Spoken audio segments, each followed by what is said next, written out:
Welcome to Trade Pro. After about 8 years of trading experience, I want to talk about what I believe is the best way to trade. Now, this is going to be a style of trading, a sort of strategy with multiple rules that need to be followed. Now, this way of trading, in my opinion, is the best and most consistent way for most manual traders to go about doing their trading. Personally, I have found this to be the easiest way to trade, the most consistent, and easiest way to stay profitable in the long run. So let's talk about it. What is this strategy? What does it entail? There are multiple parts, so bear with me. I'm going to get through it one by one. First of all, we need to decide what our goal is when trading. That way we can devise a plan that puts us in that position as best possible. So when we are looking at this chart, when do we want to be entering into a short position? Well, all of these peaks would be the absolute ideal time to enter into a short position. And in an uptrend, of course, you want to enter into a long position at the bottom of all of the dips, expecting a continuation move with the current trend. Now, we have a goal. It's to enter in at the tops of pullbacks in a downtrend and buy at the dips and the low of the dip in an uptrend. So how can we accomplish this? How can we formulate a strategy that puts us in that position as best as possible? Well, first of all, we're going to need to know what the trend direction is, and this one is a very simple part of this strategy. All you need is a 200-period exponential moving average, which is a time-tested method of filtering the trend. So what that means is when price is below the 200-period exponential moving average, you only look to short pullbacks. And when price is over the 200-period exponential moving average, only look to long the dips. Now, let's talk about how do we know when to enter into that short on a pullback, or when do we know when to buy on that dip? How do we know that the dip is done? How do we know if the pullback is done and the trend is ready to continue? So let's talk about a few more rules that we can add in to help put us in the right position. Now, this next part has multiple layers to it. So let's start out with one of the rules that will keep you from entering when price is too extended to the downside or the upside, depending on the trend direction. Because we don't want to be entering into a short position right at the bottom here before a pullback. We want to be entering in at a discounted price. So how do we ensure that we're entering in at a discount so that we don't get caught on these bottoms right before pullbacks and get stopped out right before the trend continues in our favor? Well, I suggest using some exponential moving averages, such as the 20-period exponential moving average in blue and the 50-period exponential moving average in yellow. The rule here being you're not allowed to enter in until price is pulled back to at least the 20-period exponential moving average. This ensures that you're not entering when price is extended off of the EMAs, because when it is extended, it's likely already gone too far for you to enter, and you're going to have to wait for the next pullback. So having a rule that tells you that keeps you from entering when price is too extended to the downside in a downtrend or too extended to the upside in an uptrend. You want to be getting in at a discount. Remember, we don't want to be entering at a premium, entering into the trend at a discount, selling at a premium, okay?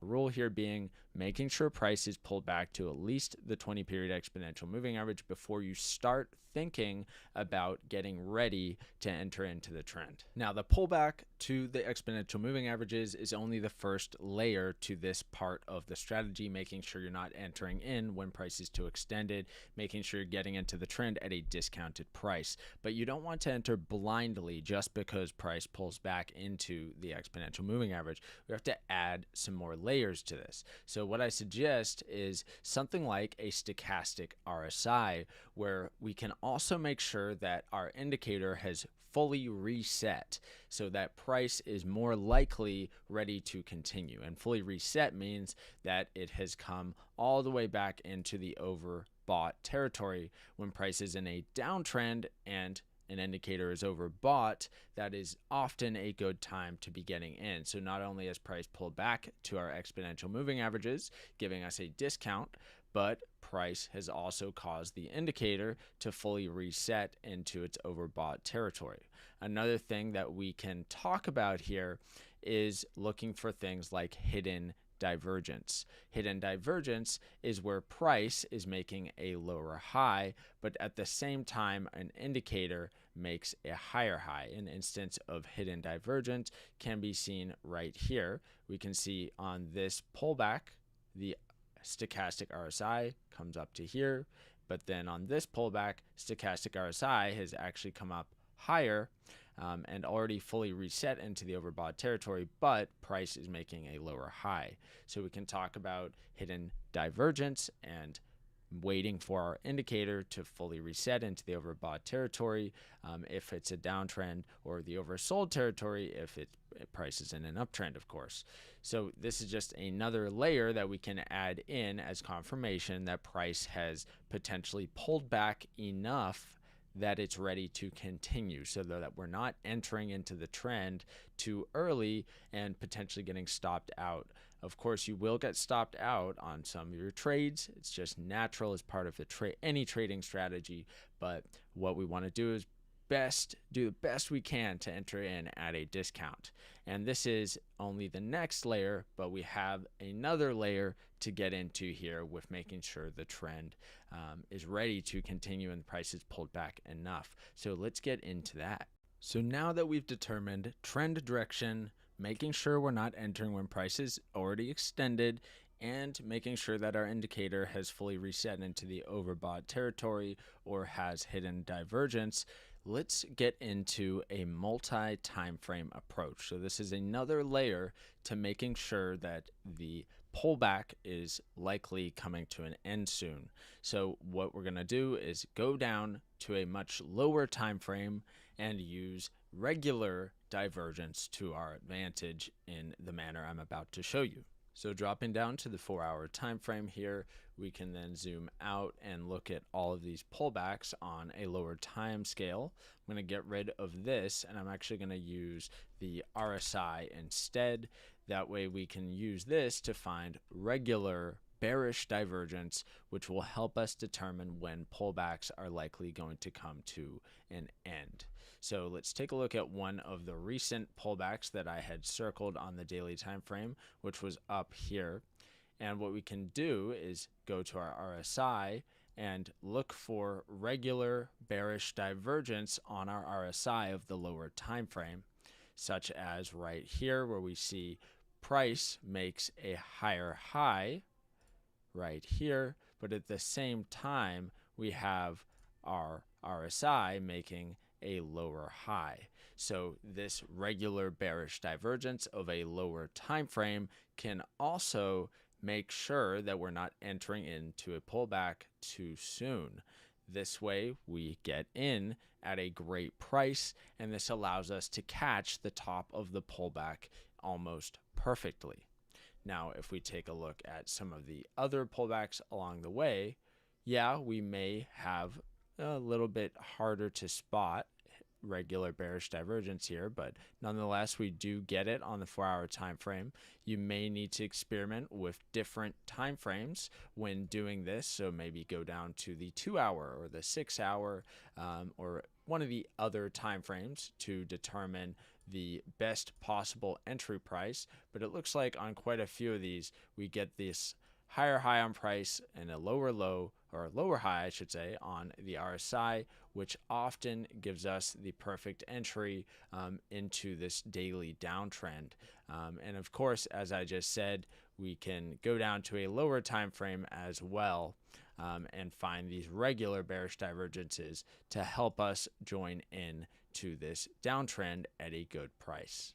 Now let's circle back and think about what our original goal was. The original goal was to make sure that we are shorting on a downtrend at the best possible prices whenever price is at a discount. So all of these pullbacks, we're trying to short at the peaks and enter into the downtrend.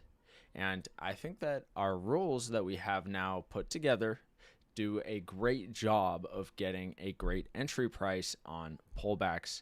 And of course, you're not always going to have winning trades, but what this does is puts the odds in your favor with a good risk to reward ratio so that over a series of many trades, you can come out profitable. Now let's cover take profit target and stop loss placement. And this ties back into our original goal of entering into trends at discounts and expecting continuation moves of that trend. So our take profit target needs to be placed accordingly, based on our goal. So right now, let's say that you've entered into a short position on this pullback. I believe that the profit target should be at least at a minimum to the low before that pullback began, because as a trend following trader, you expect a full trend continuation move. You're expecting a lower high here and then a lower low. So your take profit target should be placed accordingly. As far as the stop loss placement goes, I do recommend using at least a 1 to 2 risk to reward ratio. And in my opinion, it is fine to place the stop loss purely based on where your take profit target is. So if this was the setup, this would be completely fine to me. Targeting at least the low before this pullback began and using a 1 to 2 risk to reward ratio or better.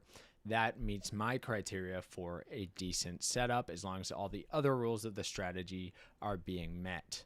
Okay. Now, I know all of the examples so far have been with a downtrend entering into short positions, but just in case you were wondering, the rules apply the exact same way in an uptrend, just the opposite. So instead of looking for bearish hidden divergences and bearish regular divergences, you'll be looking for bullish hidden divergence and bullish regular divergence. And the same thing applies on your stochastic RSI getting fully reset and so on. So exact same rules, just happen to be the opposite in an uptrend, in case anyone was wondering. All right.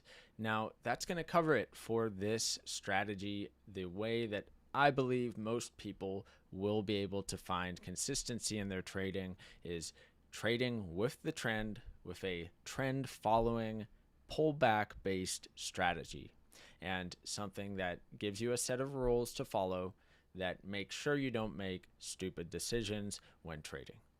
This puts the odds in your favor over a series of many trades with a good risk to reward ratio, so you can be profitable. So thank you guys so much for watching. I do want to give a shout out to my affiliate, Capitalize.ai, and Bybit, BitGet, and my Patreon down in the description below. All those links, check them out if interested, or if you just want to support the channel. Thank you very much.